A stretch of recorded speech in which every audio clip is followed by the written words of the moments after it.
Hi and welcome. You are a guest again, and it's been more than a year, I think, when we spoke last, and it's such a pleasure that you agreed to do that at such a short notice.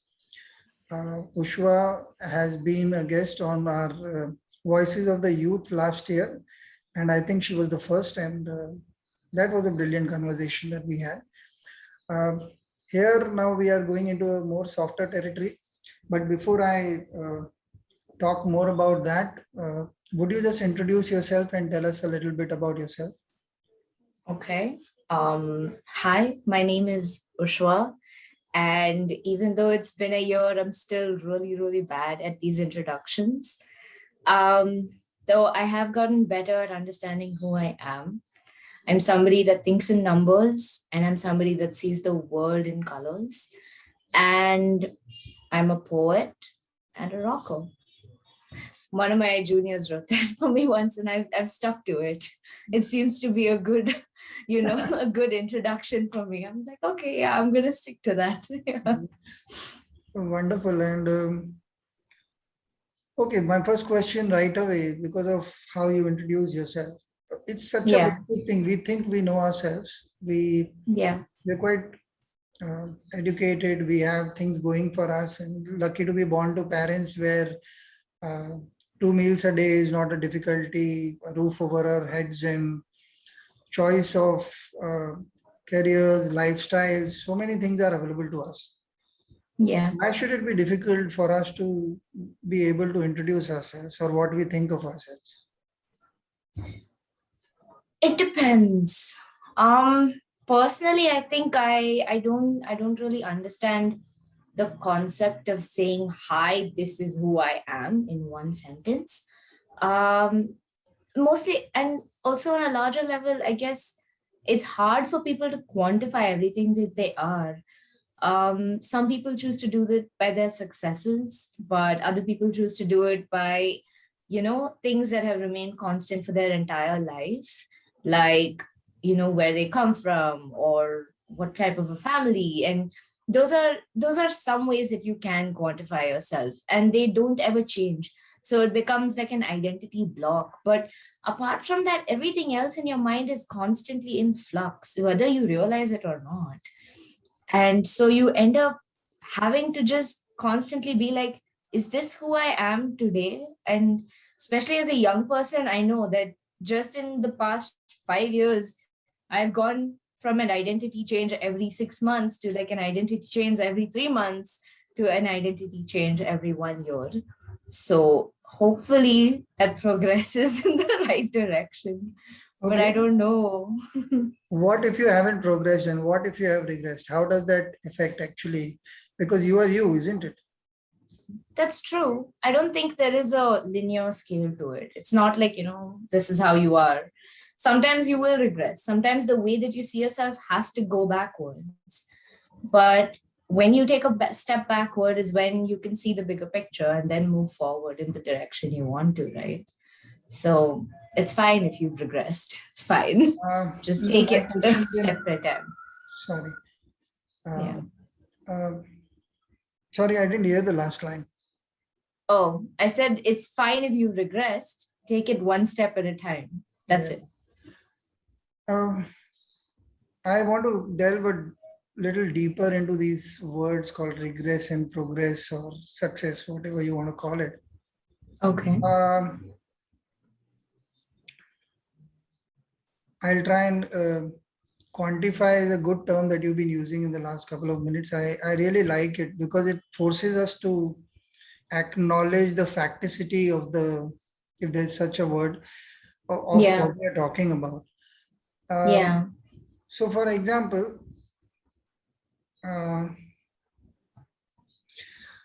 I I have been working from home for the last 9 or 10 years now. Okay. I was forced to because my dad and my wife was unwell, and I had to take care of them. Uh, Hmm.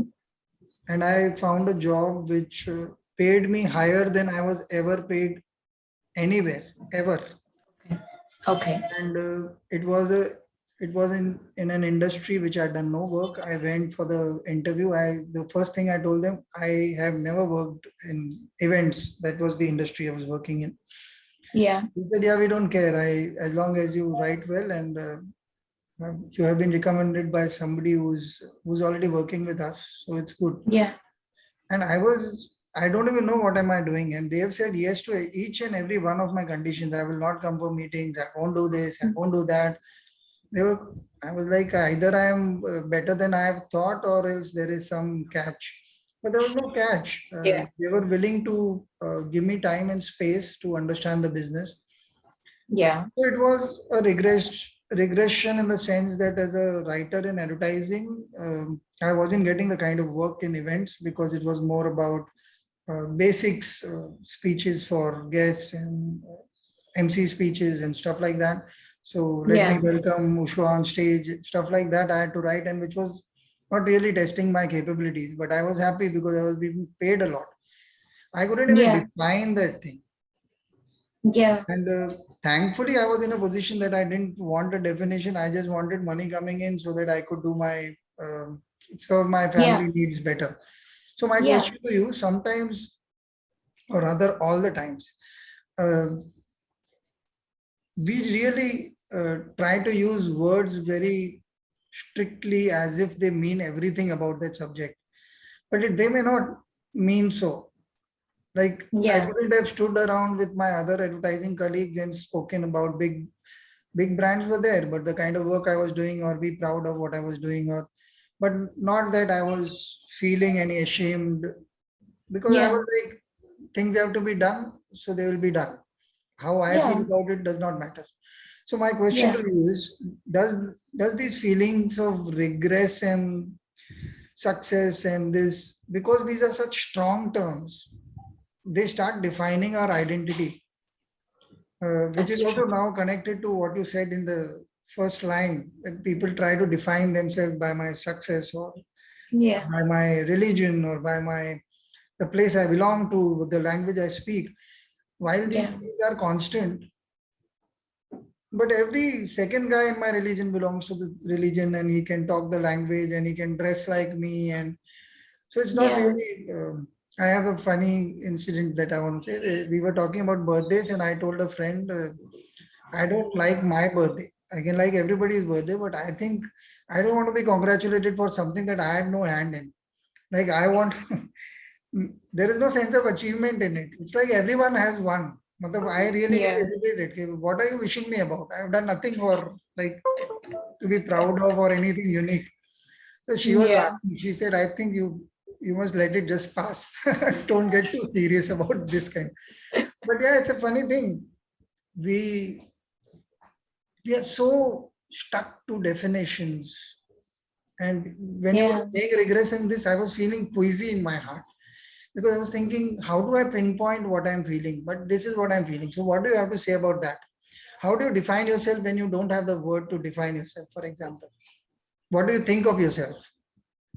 That is a three-part answer, at least from everything that you've said. And I hope I remember all of it Please. as I'm saying it. Yeah, So the first part is, I think when we say that we have regressed, or if we can recognize regression and progression in the way that we look at ourselves, there is a certain social element to it, yeah. Okay. right? And you identified that with your story as well, right? I mean, you were saying they met all my conditions, they met all my work needs, but I still couldn't stand in front of my advertising colleagues and say, Yeah. yeah, the work that I'm doing is interesting. That's the social element of Yeah. what we define ourselves and the success that we have. Secondly, I don't think this is something that comes easy to people, regardless of how much they've read, how much they've studied. It does not happen. And the truth is, the more you look at yourself, the more you self-evaluate, the harder it becomes to find something that says, hey, this is who I am. Because on the surface level, you have many constants and you can define yourself by them. But the deeper you dive into them and into who you are, the kind of work you want to do, the more you start to see that there are maybe 1, 2 universal truths that everyone on this planet has and nothing else. And then you're just like, I'm a blob. I'm a blob that has nothing original about me. Does it But make you that's the humble? blob I am. Does it make you humble? No, I don't think so. It gives you an even bigger inflated sense. I mean, it depends on the person. Well, if you want to say that, yes, I'm humble because I see myself like this, yeah, you're humble. But you're also a little inflated and your ego's inflated. It depends. No, you will have to explain this. I don't understand how the inflated sense of ego comes from this kind of thing. Well, okay. This is where I actually struggled for quite a few years. I went from going, this is who I am, to I'm a blob, which is why I chose that term just now. And when I went, I'm a blob, I said, so is everyone else around me. But at least I know I'm a blob and they don't know that they're blobs. And so that makes me better. And that was quite egotistical, right? I mean, like, come on, you're a blob at the end of the day. That's not an achievement. Yeah, but that's the But beginning, na? it's the beginning. But you don't know that when you're seeing yourself as just that one thing, right? So then it makes you a little egotistical. And then you move on from there. I mean, I'm not saying that this is the path that everyone takes. I'm just saying that it is a stage that occurs and it occurs again and again and again at different life stages. And it just happens. And you have to go through it. You have to find your way around it. You have to find your way through it. Or if you're comfortable, you can stick with it. And the last thing, I'm sorry, I've completely forgotten what the third thing was. Okay, no problem. Great. So get it. I have a question here because you really covered good ground on this. Okay. What about when there is a sense of rejection because of this so-called regression, whether it is self-inflicted or somebody has rejected you in relationships, when you're young, this happens quite a lot. We ourselves don't know our feelings or emotions, or else education, like last year when we spoke, you wanted to do something, but you were unable to take a call on that because the world itself had failed you, which is what we had called it. Has the world failed its youth? I remember the topic name now. I'm saying that is one more aspect to it, that what is the reason that the problem has occurred. That we'll get into a little later. But I'm saying in the inner world that we are, that you were, have you felt a sense of rejection because of anything? The way you look, the way you talk, the way you read, or the way you, is there a sense of, because this is something that keeps coming back to me from people whom I think are like really cocky and confident. And I have spoken to people in your generation and they seem to have mental problems that are beyond my ken. Like we were cocky and we were idiotic very so confidently. And the moment you rub that, scratch that surface, and these guys come out and say, and some wonderful people, like they have everything.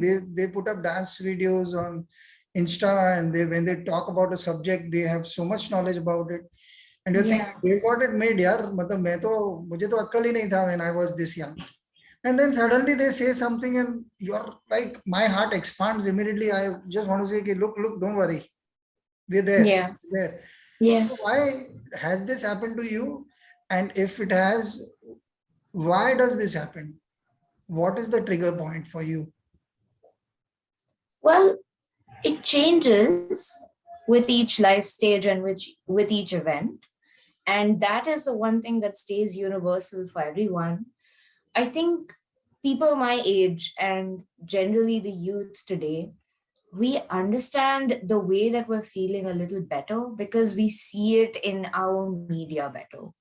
And like, our music and our culture and our content, it explains to us what we're feeling. And so sometimes that just itself helps. And at least that's one of the main reasons that I see a lot of my nieces, nephews, and cousins explain themselves the way that they do. So it's not a generational thing, it's a content thing. And of course, today we also live in a world that has just so much more content that you're able to find what you can identify with. So that is definitely there, right? When this happens to me personally, and it's supposed to happen to you, I don't think there's a single person I know that doesn't face rejection or feel completely down on their luck, or like the world is against them. It happens, and it's supposed to. I mean, during this pandemic, it's obviously happened a lot more. And the idea of having been on the verge of a mental breakdown is officially a meme today. So that's officially the expansion of It's how a many sad people. thing. True. It's sad, but it's also kind of funny, because if you can laugh about something, then eventually it's your truth and you can accept it and grow from it. Um, so even when you are rejected, I know I say this very easily right now, but Yeah. it's not as easy to do in practice. But when you do face rejection, when you do see yourself and think, I'm a total imposter and I do not deserve a single thing that I've done so far, it's important to take a step back, regress, reevaluate, and align yourself with what you want. Oh, It's wonderful. impossible under the under circumstances, but it happens. It needs to happen. Okay, so wonderful. You just almost covered the answer. Thankfully, you didn't. I have a question there.